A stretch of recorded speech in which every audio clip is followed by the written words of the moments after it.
I told you that there's a movie out there with Catwoman, the Joker, and the Diddler? Would you believe me? Monster Ball is a 2001 romantic drama film. I have to look in my note because that's what it says, A romantic drama film. Romantic? I don't know. But okay, I digress. It was directed by Mark Foster and it is produced by Lee Daniels. It has a stellar cast with Billy Bob Thornton, Halle Berry, Heath Ledger, and P. Diddy himself, the Diddler. That's right. Oh yeah, and Mos Def. Do you remember that weird time where Mos Def was doing movies and we didn't know? He was good at it though. But this is the movie that we're diving into today, and if you're into it, let's do it!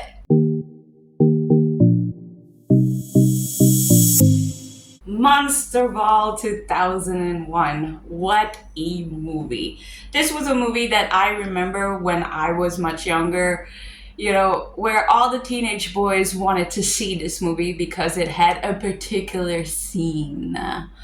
But besides that scene, the movie was actually a very, very good and deep movie, and this is what we're going to get into today. So Monsters Ball followed the story of Hank Gratowski. With a name like that, how dare you be racist? Anyways, and Leticia Musgrove. And these two characters are played by Billy Bob Thornton and Halle Berry. So of course this is the movie that Halle Berry won her Oscar for. She did a phenomenal job portraying Leticia Musgrove. I love this character because she is such a tragic character. The fact that she won the Best Actress Oscar in a lead role was amazing. And the thing that's even more amazing about that is that she's the first and only. Yeah, you've heard me right. The first and only. She's the only one? Are you sure? Oh yeah, I'm sure. Yeah, I'm sure. That is just plain wrong. I'm sorry, that's just wrong. I know. I completely agree with you. Wait, so are you gonna be here every single time? Do we have to... anyways. Yeah, this is the only time a black woman has won in a lead role. Again, there has been black women who has won Oscar before. It's not like it's never been done, but most of the time it has been for supporting actress, but never in a lead role. Halle Berry still remains the only one, which I see a problem with. Hank Gratowski is a correction officer working on death row in Georgia. So that already tells us a lot. Georgia correctional officer. Hank comes from a deeply racist background. His father, Buck, who was also a correctional officer, who is played by Peter Boyle, by the way, also a very beautiful performance from Peter Boyle. Very hard to believe that this is an acting gig because he seems very convincing in this role. So I don't know, like either you're a tremendous actor or this felt very close to you somehow. And I'm so sorry to say this because I know I do not want to talk badly about people that has passed, and may he rest in peace. He died? Yeah. He did. But Buck installed a lot of hatred and prejudice in Hank from a younger age. He tells him awful things and makes him do awful things to that matter. Hank also works alongside his son, who is also a correctional officer in the prison that they work. And his son, who is named Sonny, is actually played by Heath Ledger. Which, again, another great performance in this movie. I swear, this movie, the cast, amazing. The performance, chef's kisses. They both work in the prison system and they're both overseeing the execution of a black inmate named Lawrence Musgrove. And if you remember by the name Leticia Musgrove, this is her husband. Oh yeah, and by the way, Lawrence is Diddy. Enter Sean Combs, Puff Daddy, the Diddler here. Side note, I didn't think that this performance was bad. I mean, I think it was meh because he doesn't have a lot of screen time. He's just there for the beginning because obviously he's going to be executed. So it's not like he has that long in the movie. Wait, Diddy the Diddler is in this? Really? Oh yeah, he's in there. He's the prisoner. Well, then he should get used to the outfits. I think this might be something that he might, I don't know, wear again. Yeah, tell me about it. This execution actually profoundly affects Sonny, which is the son of Hank, played by Heath Ledger. It is important to note that in this movie, Heath Ledger's character has a very much struggling soul. He seems to be extremely lonely, and he doesn't really understand the way his father and his grandfather really are. He is friendly with black kids. He, does not judge people, and he wants to be there for people. He basically wants to connect with absolutely anyone that he can, but he is unable to. And at the same time, even though he might not understand his grandfather and his dad, he absolutely is looking for their approval in every way possible, but isn't able to get there. Oh man, he's so handsome. I know, he is delicious. I've always had a crush on him as well. But especially in this movie, like, the soul of this beautiful man, you see it shine through. We truly lost someone great. We did. Anyways, the fact that Sonny is not able, to take the execution well, makes it so that he fights with his father, and it's a pretty bad fight. His father comes and confront him, basically, to treat him badly and to say that he's a pussy. That's the basic, feel to it, and that he wants him to leave the house. At this point, Heath Ledger, or Sonny, the character, picks up a gun and puts it in his face and is like, oh, what are you gonna do now, type of thing, Anyways, the fight escalates, and eventually Sonny stops and asks his father, Hank, do you hate me? Do you really hate me? And Hank actually says yes to this.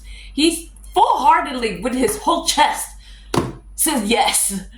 And Sonny doesn't understand. He really doesn't understand, and he looks around and he's like, well, that's bad. Well, that's sad because I've always loved you. Points the gun towards him in his chest and shoots. It's a very powerful scene.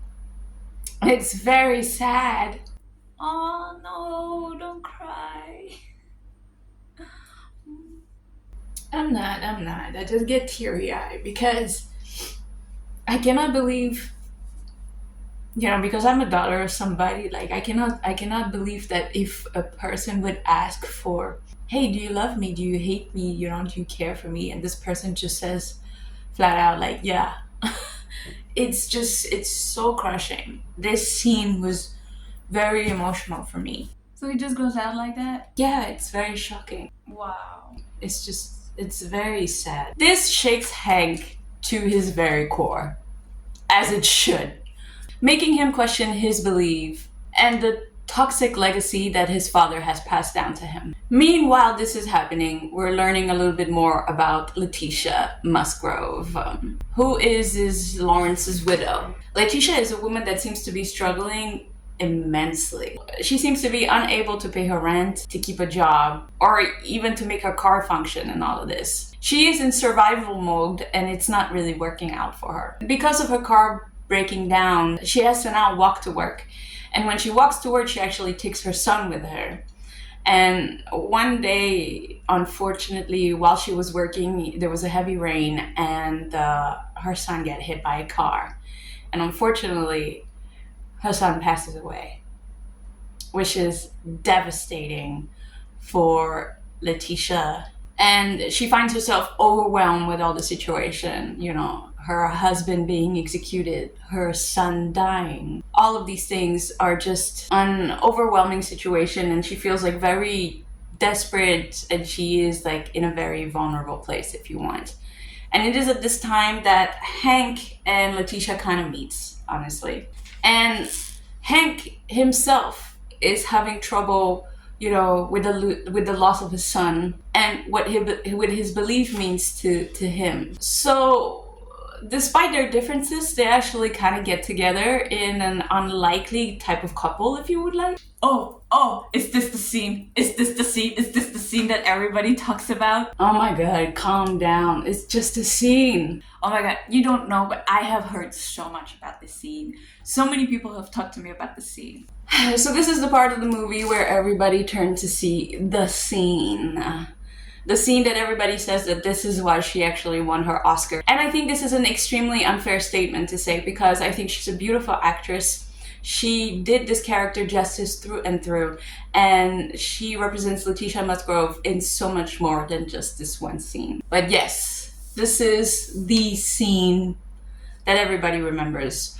For me, personally, I think that this scene is a beautiful scene. I think it is as tasteful as it can be, even though a lot of people will disagree with me. I do think it is tasteful because it is showing how much hurt these people are going through. I felt like them getting together was more about the pain and wanting relief more than anything, which speaks a lot throughout the movie. As they're navigating their grief and the shared trauma of what they've been through, the film explores whether the love connection that they're having can break the cycle of, well, one, racism, and two, the emotional pain that both characters are going through. It is important to say that the movie ends on a very dark note, as at the end Letitia actually ends up finding out that Hank was the officer that was with her late husband on the day of his execution. And the movie lets us wondering, leaving this information with her, as in like this is the last scene that we see.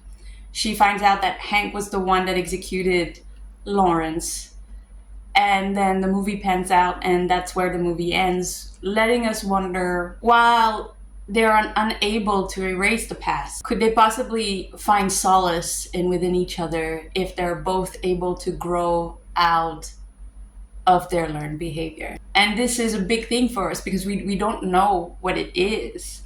Wow, I don't know if I could do that. Well, that's kind of the point, isn't it? Can you truly unlearn what you've been taught? Can you truly move on? Can you truly grow from hurt? Or do you hold on to these trauma? Do you hold on to hurt and therefore hurt yourself? It's a very, very powerful movie. And I very much love this movie. I think this movie was beautiful. I think this movie was stellar. Everything about it was great. I think the storyline was great. I think the characters was great. I think the performance were great. Let's talk a little bit about the generational trauma that is in Monster Ball. I think that on the surface, Monster Ball can be just looked at a story of like racial tension and love and sex and all of those kinds of things. But I actually think that it goes a lot more deeper than that. The movie really dives into, generational trauma, what it is like to live in a place that teaches you how to be the way you are or the way you think you're supposed to be, because you're surrounded by, pressure of stupid things, really. How hatred and bitterness and prejudice is passed down through generation. And you see that very well in Buck, because Buck has such a disdain of Black people, and he lets it show, and he makes sure to try to teach that to his son and his grandson, who his son, by wanting to have his dad's approval, agrees. Sonny just didn't understand. And even though Sonny had the mistake of taking all of that on his shoulder and just took it with him, Billy Bob Thornton, which is Hank, really tries to learn and grow out of the cycle. And you see him struggling with that throughout the entire movie, especially when he has dealt with Letitia's humanity and causing the death of his son. Yeah, and that too. The racism that is portrayed in Monster Balls is shown as a learned behavior. It's a toxic cycle that is perpetuated by one's environment. The movie lets us know, though, that these beliefs can be unlearned. But the catch is only through pain, suffering, and an honest reckoning with one's own humanity. Ooh, that's harsh. Yeah, but what you gonna do? The truth hurts, right? To focus just a little bit more on Letitia's journey, which I thought was incredible, is that Letitia's journey is particularly heartbreaking. You feel for this woman. You want to help this woman, but you also know that this is a woman like many others. This is not an only case. This is a many case type of thing. She is a victim of her circumstances. I mean, losing her husband, struggling financially, not being able to have a car, dealing with her only son's death, dealing with the harsh reality of a society that looks down on her because of her race and because of her status. No, come on. People don't act like that nowadays. You really think so? You would be surprised. Her trauma isn't just her own. It's shared by a generation of Black Americans who have suffered systematic racism and poverty. Until this day? Yes, until this day. This is not because this is an old 10 years old, not even. It was like, this is 2001. So you're talking about more than 20 years. So this is a 20-year-old movie, and this is still relevant to this day, but even more so back then, I would say.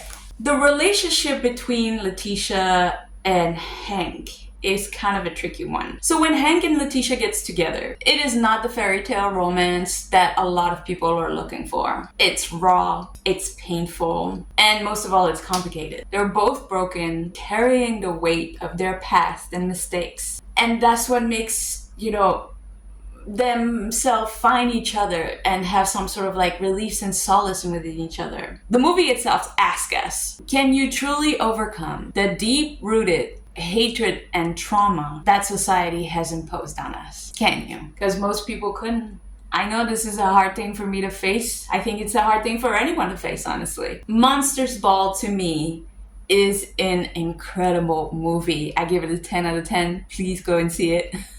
And the reason why it's an incredible movie, it's because it does not give you any answer. It does not offer you any answer, but questions. It forces us to confront the ugly truth that racism and prejudice are often a product of our environment and is passed down just like an heirloom. But it also suggests that change is possible, even if it's painful and slow. What a movie. Wow. I'm so like, wow. I can't wait to watch it. You did already. Remember, you're me. Oh yeah, right. But anyways, have you seen Monsters Ball? What are your thoughts on this movie? Did you like it? Did you hate it? Were you only there for this one scene that everybody else was there for? Oh, by the way, I forgot to tell you. By the way, did you know what the term Monsters Balls mean? Monsters Ball is an old English term for an inmate's last meal. The doomed man, meaning the monster, has basically the night of his life right before he dies. He has his last meal, his last ball, his last party. And that's the term Monsters Ball. So now you know. Let me know if there's any other movies that you would like me to do. And I think that is it for me today. Thank you so much for watching. Thank you for being... Oh, do you want to say something? Bye-bye. Just bye? That's it? Okay. Thank you so much for being here. Thank you for watching. And I'll see you guys next week. I hope you have a great day and bye.